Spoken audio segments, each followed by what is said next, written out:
Welcome back to George the Indian farmer. പേരയ്ക്ക എൻ്റെ ഒരു വീക്ക്നെസ് എന്ന് പറയാം. എനിക്ക് ഏറ്റവും ഇഷ്ടമുള്ളൊരു ഫ്രൂട്ടാണ്. ഈ കാണുന്നത് പഴനിയിൽ നിന്ന് വാങ്ങിക്കൊണ്ടുവന്ന് വെച്ചിട്ടുള്ള പേരയാണ്. ചുവപ്പ് പേര ചോദിച്ചു, അപ്പോൾ ഒരു 2 പേര തന്നു. പേരത്തൈകൾ രണ്ടെണ്ണത്തിൽ ഒരെണ്ണം കുറച്ച് കൊല്ലം രണ്ട് കൊല്ലം മറ്റൊന്ന് നിന്ന് കേടായിപ്പോയി. അപ്പോൾ ഇത് അത്യാവശ്യം ഉയരത്തിൽ പോയിൻ്റ്. ഇതുമ്മ പേരക്കായ ഉണ്ടായി തുടങ്ങി. എനിക്ക് കിട്ടിയിരുന്നു 2-3 പേരക്ക കിട്ടിയിരുന്നു. ഒരെണ്ണം ശരിക്കും പറഞ്ഞാൽ ഈ പേരക്കയുടെ ഒരു പ്രത്യേകത, ഇത് പാകമായാൽ ഒരു ലൈറ്റ് പച്ച കളറ് അതിൽ നമ്മൾ പൊട്ടിക്കണം. അപ്പം അത് എനിക്ക് മനസ്സിലായില്ല. അതുകൊണ്ട് ഒരെണ്ണം എനിക്ക് നഷ്ടപ്പെട്ടു പോയി. എന്തോ കിളിയോ അണ്ണാനോ എന്തൊക്കെ തിന്ന് അതിൻ്റെ അവശിഷ്ടങ്ങളാണ് പിന്നെ ഞാൻ കണ്ടത്. അപ്പോൾ അത് കാരണം ഇപ്രാവശ്യം ഞാൻ പേരക്കായ അത്യാവശ്യം മൂത്ത് കഴിഞ്ഞപ്പോൾ തന്നെ ഒരു പ്ലാസ്റ്റിക് കവർ കൊണ്ട് അതിനെ കെട്ടി നിർത്തി. അപ്പോൾ ഇപ്പോൾ ഈ കളറിൽ ശരിക്ക് മറ്റു പേരക്കായകളുടെ പോലെ പഴുത്ത് നിൽക്കണവൻ. അപ്പോൾ ഇതിലെ പ്രത്യേകത എന്താണെന്ന് വെച്ചാൽ, ഈ പേരക്കായക്ക് ഒരു പ്രത്യേക മണവും എന്ന് പറഞ്ഞാൽ പേരക്കായയുടെ ആ ഒരു ടിപ്പിക്കൽ നല്ല മണവും, അതുപോലെ തന്നെ റെഡാണ്. അവർ പറഞ്ഞ് പറ്റിച്ചൊന്നുമില്ല, നമ്മൾ റെഡ് ആയിട്ടുള്ള പേരക്കായയാണ്.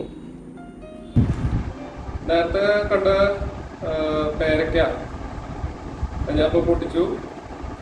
ഇത് ശരിക്കും പറഞ്ഞാൽ ഇതിൻ്റെ കവർ നിങ്ങൾ കണ്ടിട്ടുണ്ടാവും. പ്ലാസ്റ്റിക് കവർ ഇട്ടിട്ടാണ് ഞാനത് കെട്ടി വെച്ചിരിക്കുകയായിരുന്നു. ആ കവർ അഴിക്കുമ്പോൾ തന്നെ ഇതിന് ഒരു പ്രത്യേക മണമാണ്. ആ പേരക്കായയുടെ ടിപ്പിക്കൽ മണം നന്നായിട്ടുണ്ട്. അപ്പോൾ ഇത് ശരിക്കും പറഞ്ഞാൽ തമിഴ്നാട്ടിൽ നിന്നാണ് ഞാൻ ഈ പേര വാങ്ങുന്നത്. ചുവപ്പ് പേര വേണമെന്ന് പറഞ്ഞിട്ട് അവർ 2 പേര എനിക്ക് തന്നു. അതിൽ ഒരു പേരയാണ് നിങ്ങൾ കണ്ടത്, ഒരെണ്ണം കേടായിപ്പോയി. അപ്പോൾ ഇതിലെനിക്ക് വലിയൊരു പ്രതീക്ഷ ഉണ്ടായിരുന്നില്ല. ഇതുമ്പോൾ പേരക്കായ ഉണ്ടാവോ, അത് ഉണ്ടായാൽ തന്നെ അത് ചുവപ്പ് കളറായിരിക്കുമോ എന്നൊക്കെ സംശയങ്ങളുണ്ടായിരുന്നു. പക്ഷെ എന്തായാലും ഇപ്പം ഇതുമെന്ന് എനിക്ക് ഈ പേരമെന്ന് എനിക്ക് ഒരു 2-3 ഇതിന് മുമ്പ് കിട്ടി. ഇൻഫാക്ട് 1-2 കിട്ടിയുള്ളൂ. ഒരെണ്ണം അതുമ്പോൾ നിന്ന് ഞാനറിയാതെ. ഈ പേരയുടെ ഒരു പ്രത്യേകത എന്താണെന്ന് വെച്ചാൽ, ഇതുമുണ്ടാവണ പേരക്കായ ഒരു നല്ല പച്ചയിലുണ്ടായിട്ട് അതിനുശേഷം അത് ലൈറ്റ് ഒരു പച്ചയിലേക്ക് വരും. അത് നമ്മൾ വളരെ ഡെയിലി എന്ന് പറഞ്ഞോളം അത് നോക്കി ശ്രദ്ധിച്ച് ആ കളർ ചേഞ്ച് കാണുമ്പോൾ തന്നെ പൊട്ടിക്കണം. ഇതിപ്പോൾ ഞാൻ ശരിക്ക് കവർ ചെയ്ത് നിർത്തിയിരുന്നുകൊണ്ട് ആ കവറിൻ്റെ അകത്ത് തന്നെ നിന്ന് പഴുത്ത് ഈ ഒരു കളറിൽ കിട്ടി. ഇതിന് മുമ്പത്തെ പേരക്കായ എനിക്ക് ലൈറ്റ് പച്ചയിലാണ് കിട്ടിയത്. അപ്പോൾ ഈ പേരക്കായ നമുക്കൊന്ന് മുറിച്ച് നോക്കാം. ഇതിൻ്റെ ഉള്ളിലത്തെ ഇതാണ് ഇതിൻ്റെ കളറ്. അപ്പോൾ അത്യാവശ്യം ചോപ്പാണ്. ഇപ്പം നമ്മുടെ നാട്ടിലൊക്കെ കാണുന്ന നാടൻ പേര എൻ്റെ വീട്ടിലുണ്ട്. അപ്പോൾ പേരക്കായ ഉണ്ടായിട്ടില്ല ഇതുവരെ. അത് നിങ്ങൾക്ക് അറിയുണ്ടാവും.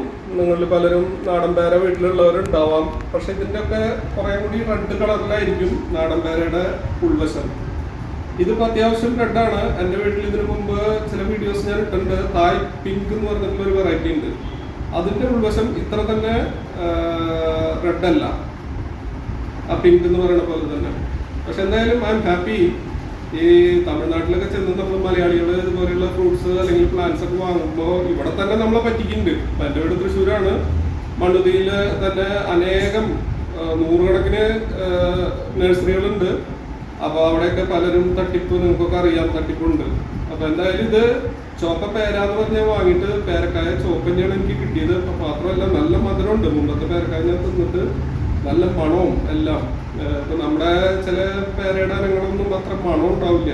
ഇത് പക്ഷേ നല്ല മണമുണ്ട്, അതുപോലെ തന്നെ മധുരമുള്ള പേരക്കായാണ്. കാര്യം ഇതുമ്പോൾ ഈ മഞ്ഞമ്മ 1-2 ഡോട്ട്സ് ഒക്കെ ഉണ്ട്. പക്ഷെ അതൊന്നും ഇതിനെ ഉള്ളിലേക്ക് ബാധിച്ചിട്ടില്ല. കേടുകൾ കുറവാണ്. അപ്പം അതിനൊരു 3-4 പേരക്ക പച്ചയുണ്ട്. അതും ഇതുപോലെ തന്നെ കെട്ടി വെക്കണം കുറച്ച് കഴിയുമ്പോൾ. അപ്പോൾ എന്തായാലും ഒരു പേര സേവ് ചെയ്തത് ഇപ്പം എനിക്ക് ഇതിന് ഈ പേരക്കായകൾ ഉണ്ടായി കിട്ടി തുടങ്ങി. Thanks for watching.